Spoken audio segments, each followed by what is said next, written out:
De acuerdo a un estudio estadístico realizado por la Superintendencia de Salud, las mujeres pagan más, pero al mismo tiempo ocupan más las licencias médicas que los hombres, es decir, ocupan más los planes de salud que los hombres, y esto en casi un 50%. Queremos conversar precisamente de este tema y vamos a hablar justamente con un experto para que nos aclare qué es lo que está pasando. Estamos con Carlos Tagle, él es abogado de Me Subieron Mi Plan, elplan.cl. Carlos, gracias por acompañarnos esta tarde. Buenas tardes. Bueno, lo primero, ¿qué es esto de que las mujeres usan el doble de licencias médicas por enfermedad respecto de los hombres? ¿Viene a validar el hecho de que nos castigan más y que por lo tanto es legítimo que nos castiguen más las ISAPRES? Ahora, mira, efectivamente las mujeres hacen un mayor uso de las licencias médicas y también va en el tema de la cantidad de días que duran estas licencias médicas en razón de las enfermedades propias de la mujer. Según el estudio, señala que problemas de endometriosis, en fin, todas estas enfermedades propias de la mujer.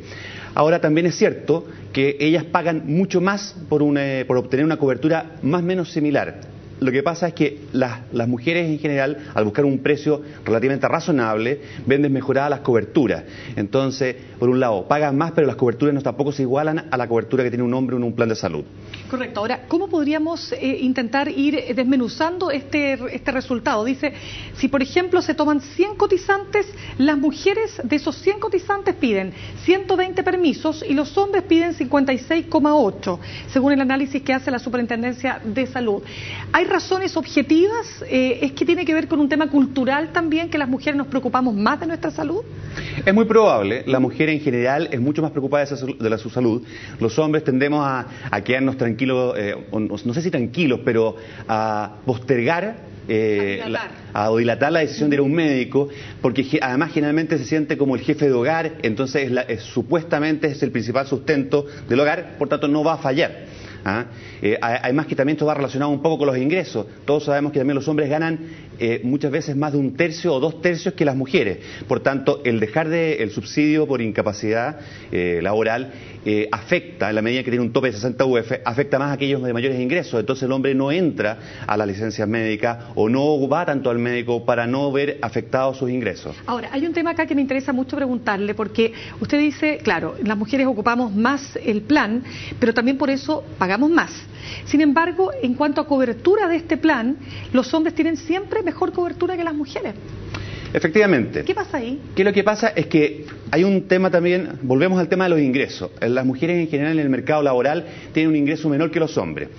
Y por otro lado, tienen que sustentar o solventar, correctamente dicho, un mayor precio por el plan de salud para llegar a igualar una cobertura similar a la que tienen los hombres. Las mujeres escogen entonces un plan, si bien es cierto, un poco más caro de o un poco más alto, pero que no alcanza a llegar a las coberturas que tienen los hombres.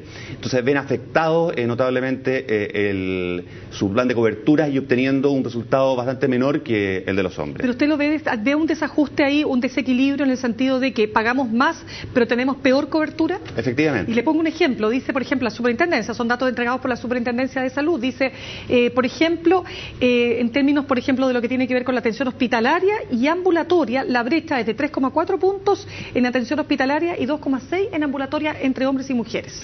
Es por lo mismo que te decía hace un minuto atrás, que la mujer al momento de tomar el plan de salud, el costo para tener un plan de salud similar en cuanto a coberturas que un hombre es tan superior que ella no toma ese plan de salud, entonces obtiene una cobertura bastante menor y aún así pagando más que el hombre.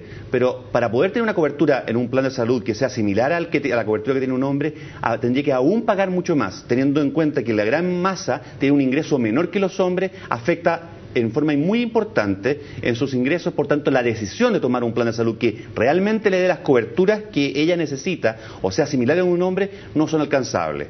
El tema no pasa porque que tengamos un plan de salud mucho más alto para las mujeres o más caro, sino de hacer un efecto de solidaridad.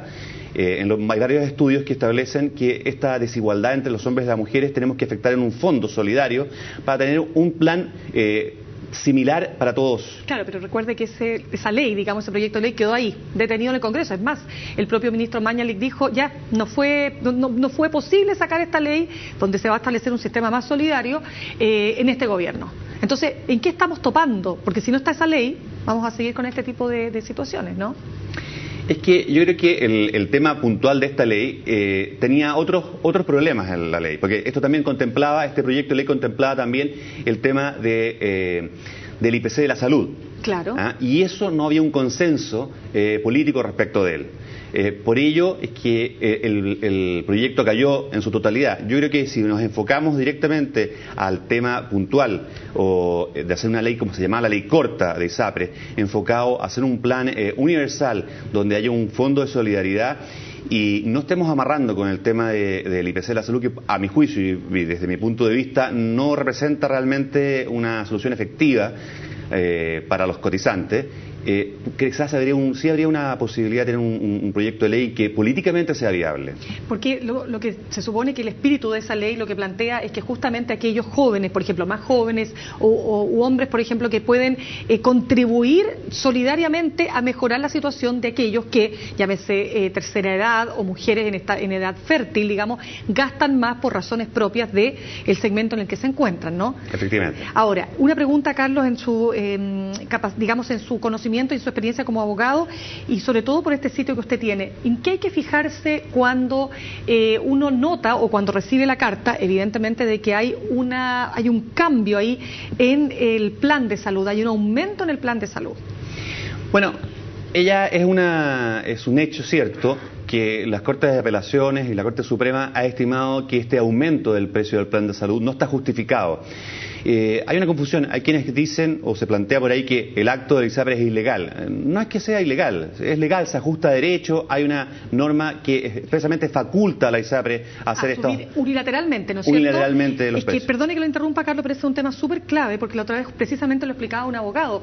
Decía, a ver, ojo, acá, a propósito de lo que está pasando con Banco Estado, lo que pasó con Cencosud, todo cambio unilateral, toda decisión unilateral hoy día en el retail, por ejemplo, es considerado evidentemente una ilegalidad, pero las ISAPRES tienen una ley especial, por lo tanto ellas nos pueden cambiar el precio de nuestros planes arbitrariamente, ¿verdad? Exacto. Sí, lo que pasa es que la diferencia de Cencosud o Banco Estado es que lo que se alega es que es un contrato entre particulares donde hay una cláusula abusiva, que es este aumento unilateral. En cambio, para las ISAPRE, los contratos de salud están regulados por una ley especial y específica que además faculta en el artículo 196 del decreto ley número 1 del año 2005 del Ministerio de Salud, faculta a la ISAPRE a poder hacer esta adecuación. Lo que habla la disposición legal es que a revisar los planes de salud. El tema es que justamente, como es una norma excepcional frente a la regla general que todas las modificaciones a los contratos deben ser de común acuerdo, la Corte ha estimado que debe haber un sustento, un elemento de racionalidad para esta alza, claro, un objetivo. Un elemento objetivo. Exacto. Y que la justificación que la carta contiene no está. Pero espérese, si yo no me pronuncio, se entiende que yo acepto las condiciones, efectivamente, ¿verdad? El silencio, en este caso, otorga. Es que, ¿por qué se lo digo? Porque volviendo al tema Cencosud, por ejemplo, también en su minuto se utilizó aquel elemento. Si la persona no se pronuncia, se supone que llega la carta a la casa, sabe que usted le van a subir la comisión en tanto, pero si usted no se pronuncia, se entiende como que usted acepta lo que ya fue zanjado por la Corte Suprema y dijo eso no se puede hacer, pero las ISAPRES sí se puede hacer. Porque es distinto, es que hay una cosa, si bien es cierto el procedimiento es el mismo, es distinto porque en el caso de Cencosud, del Banco de Estado u otra entidad financiera o del retail, hay un contrato entre particulares y la cláusula es abusiva. En cambio, en la ISAPRE hay una norma legal que le permite, por tanto no está cometiendo una ilegalidad. Correcto. Simplemente es una arbitrariedad, porque no se sustenta en un argumento que sea realmente objetivo. Y en ese caso, ¿usted qué recomienda? Es inmediatamente impugnar esta alza. ¿Y cómo se impugna? ¿Cómo se impugna? Llegada la carta, esto se hace a través de un recurso de protección en las Cortes de Apelaciones, y el recurso de protección tiene un plazo de 30 días a contar de la fecha que uno recibe la carta. En realidad lo que dice el auto acordado que regula esta materia es 30 días de que uno tiene conocimiento del acto ilegal o arbitrario, en este caso arbitrario. Entonces, uno debe conservar llevar el sobre que tiene la carta, porque ahí está el timbre de Correos de Chile, y concurrir con un abogado. En este caso, por ejemplo, me subieron el plan.cl, el costo es gratuito porque la ISAPRE es condenada a pagar los honorarios de los abogados. También, correcto. Se presenta este recurso con este abogado, o con nosotros, por ejemplo, y en un plazo aproximado de 60 días, la ISAPRE, en un fallo que ya se repite constantemente, una jurisprudencia ya constante, establece que esta alza es arbitraria. Ahora, también es importante destacar, porque siempre se está hablando que se menciona sobre el IPC de la salud, por ejemplo, que este año las ISAPRE subieron o adecúan bajo el IPC de la salud. ¿Es así? Y eso, sí, es cierto, efectivamente, pero el IPC de la salud no es vinculante, no hay ninguna norma legal que lo establezca. No, claro. Segundo, la otra situación es que este IPC de salud es sobre el IPC que tiene, porque los planes de salud están reajustados, están expresados en unidades de fomento, por tanto, se están reajustando permanentemente de acuerdo al IPC. Si le aplicamos además, ya sea un 1,4 o un 2,3% de este IPC de la salud, por sobre el IPC o el reajuste que contempla el mismo plan de salud, estamos hablando de un doble reajuste. Entonces, a juicio de esta parte, de estos abogados, de nosotros, estimamos que no hay un elemento de razonabilidad que justifique aplicar un doble reajuste. Carlos, para terminar, las ISAPRES tienen absolutamente claro, la Asociación de ISAPRES tiene más que claro que el tema de la judicialización de los conflictos es algo que les preocupa, que les complica, porque al final todo termina resolviéndose en tribunales y la mayor parte de las veces, usted lo ha dicho, en favor del cliente, en favor del usuario, del consumidor en este caso, de salud. ¿Usted sigue recomendando esta vía? ¿En qué sentido? En que otros podrían pensar, por ejemplo, vamos a una demanda colectiva. ¿Por qué, por ejemplo, podría ser mejor para un consumidor hacer una demanda individual? A ver, primero porque la ley del consumidor excluye precisamente el tema de los contratos de salud. Así que una demanda colectiva bajo la ley del consumidor no podría ser como el caso de Cencosud o el Banco del Estado. Dos, porque no tiene ninguna diferencia en que tú vayas en forma colectiva, que no se podría hacer bajo la ley del consumidor, en forma individual, porque vas a lograrlo exactamente igual. Dos, a mí el tema de la judicialización que señala la Asociación de ISAPRE, que afecta, según ellos, enormemente, me parece tan irrisorio, porque yo llevo 8 años en este tema, presentando recursos de protección contra las ISAPRE, y sostenidamente, y a pesar de que ha aumentado, que efectivamente se ha ido duplicando año a año el número de reclamos, sostenidamente también se ha ido aumentando el valor o las utilidades que tienen las ISAPRE. O sea, cada año es sorprendente cómo aumenta, a pesar de esta judicialización. Ahora, ¿cuándo existe judicialización? Cuando el 2% de la masa que comprende los cotizantes de ISAPRE reclaman. Claro, y son o sea, estamos hablando de esa cantidad. Estamos hablando de un 2%. Por favor, ¿qué judicialización estamos hablando? Y además, ¿qué les puede afectar en la medida en que este costo, este mayor costo que podrían ser los abogados, que para ellos representa este temor que tiene, no ha afectado, por el contrario, ha aumentado las utilidades de la ISAPRE? Hay un tema que tampoco se ha tomado, que el mayor aumento de estas utilidades también va representado por el no uso del plan Auge. No se le da no hace una fiscalización y se tampoco da un conocimiento a la gente, y la gente no ocupa el plan Auge.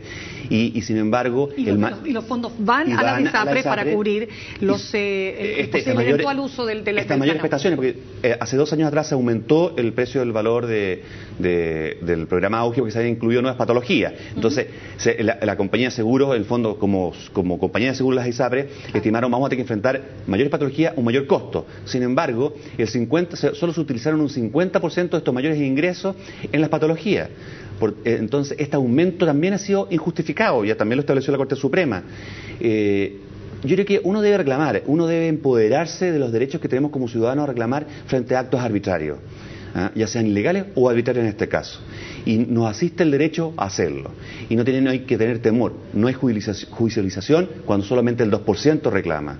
Y aun cuando así fuese, tampoco lo hay en la medida en que es nuestro derecho a hacerlo. Entonces, cambiemos las reglas del juego, modifiquémoslas, seamos claros para las ISAPRE, justificando realmente dónde están estos mayores aumentos para poder justificar este alza. Que no lo hacen. Año a año siguen teniendo estas alzas y no son justificadas. Año a año las Cortes establecen que son arbitrarias y la justificación siempre es la mismo tipo y formulario de carta. Muy bien. Carlos Tagle, queremos darle las gracias por habernos acompañado esta tarde.